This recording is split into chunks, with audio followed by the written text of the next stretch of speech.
All right, so I got another project here in the shop. This is a friend of mine, Z71. They just picked this up, I don't know, close to a year ago, and been waiting their turn in line to get a paint job. That time has finally come, so check it out. I've got all the body work marked out with yellow tape. That's how I flag all my dents and stuff so that I don't miss anything. And I pulled the body moldings off already, and the paint's bubbled. This is the only door it's not bubbled on, but the paint's all bubbled underneath it. Can't really tell. So I'll have to strip and prime some of that. And the hood's a little bit jacked up. Okay, a lot jacked up. But stay tuned, and you can see this truck go from this to this. Ooh.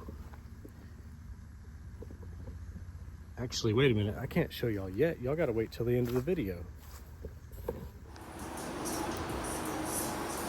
gonna show you guys a couple of tricks that luckily somebody taught me whenever I was young and first started doing paint and body work.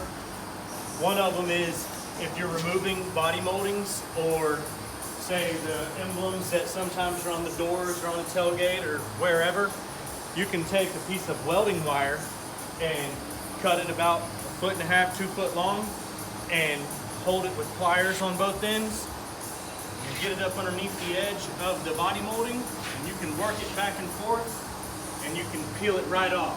These I didn't have to do that because these were coming off. I literally just grabbed them and pulled them right off. But if say I was trying to save this paint job, sometimes it'll pull the paint, so you got to be very careful.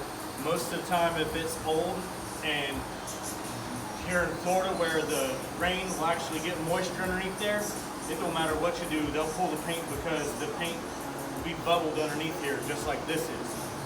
I'm fixing to cut off a piece of wire so that I can pull the moldings off the tailgate, but the glue, the two-sided tape that was left here on the door, the trick that I do that luckily somebody taught me years ago, these scraper blades, a lot of the times there'll only be letters or numbers on one side.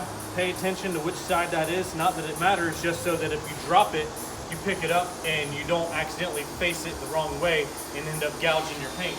But find a spot on a piece of glass, or preferably a piece of glass not on the vehicle in case you scratch it, and clean it real good with something or whatever.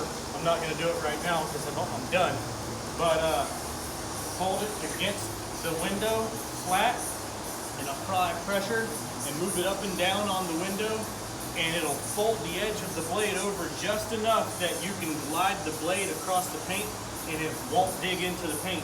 If you drop it and you face it the wrong way, it'll dig straight into it, and then you just ruin your paint job. A lot of the times, like on a car that's only a couple of years old, I can roll the blade and I can take the pinstriping off the whole car without scratching paint nowhere. And then I'll come back with wax and grease remover or lacquer thinner or even gasoline, and I'll get the residue, the glue residue off. So just now, I went around, I started with this eraser wheel trying to take off the glue, and it was just eating the wheel up. It wasn't hardly taking it off.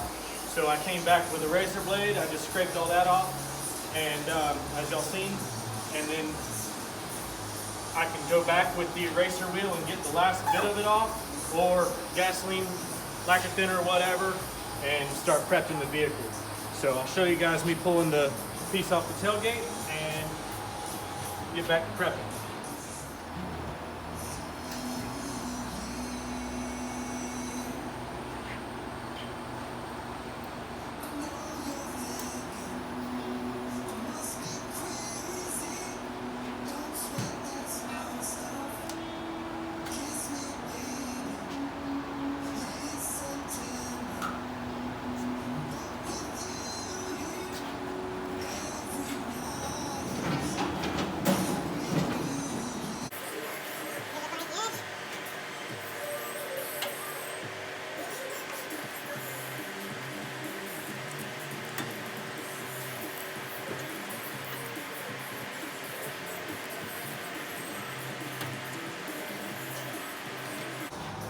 Now I'll take my razor blade that the edge is already rolled, wipe the dirt off, come across here,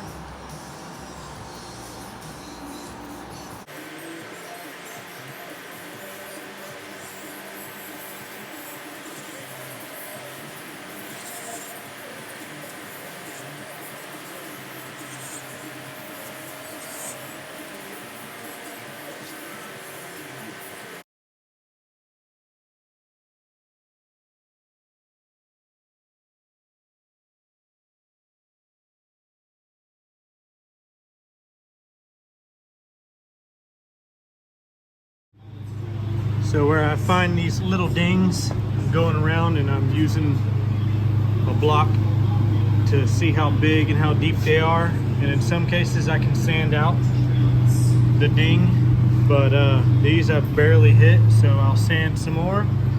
That one's a little bit too deep right there. There's another one that I didn't even notice right there, so I'll go hit those, hit these in the doors, and there's some on the back of the bed. Alright, so a lot of that sanded out to where you can't even feel it, but this one here, you can still see it shiny and barely shiny right there. So I'm going to sand a little bit more because I can sand that one out, and then I'll wipe that one with some icing and this door will be straight. I'll just prime that area because I'll have to prime it anyways because of this one little spot. I'll prime it and block it and it'll be perfect, and I didn't even have to do, I mean that was body work, but I didn't really have to do much. I just blocked what was there. I'll do the same thing to this ding right here. These are a little bit too deep. I'm going to fill those. I gotta do a little bit of metal work on this one. And there's some more on the back of the bed down there. But whenever I prime the bottom of the doors, I'll prime this as well and block it, and that'll make sure that it's 100% straight and the body work will be done on this thing. It's in the booth. I got a little carried away. I didn't record a lot of the prep, but here it is in the booth, ready to spray. All I've got to do is tack it, and I'm gonna put probably 2 coats of sealer, 2 coats of base, and 2 coats of clear. And I've already used 2 batteries on the blower, blowing the shop out, and I rinsed the floor off, so here we go.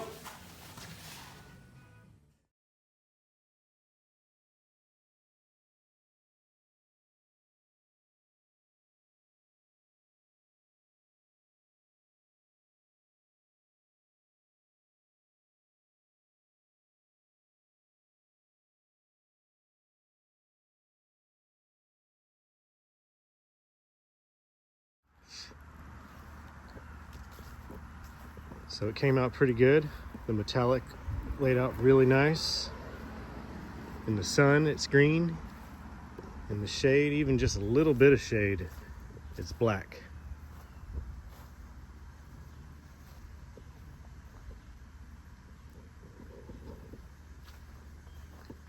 I need to get a chamois. There's water spots all over it, but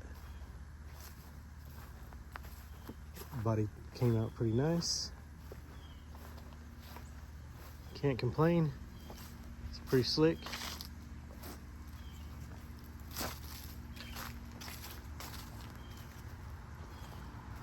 So stay tuned for more just like this, or who knows what else I'll get into. I'm collecting parts for some big projects, and I'm probably fixing to get that old girl going, possibly even the old Dodge behind this truck. And I've got a bunch of other projects coming, so keep a lookout for that. Thanks for watching.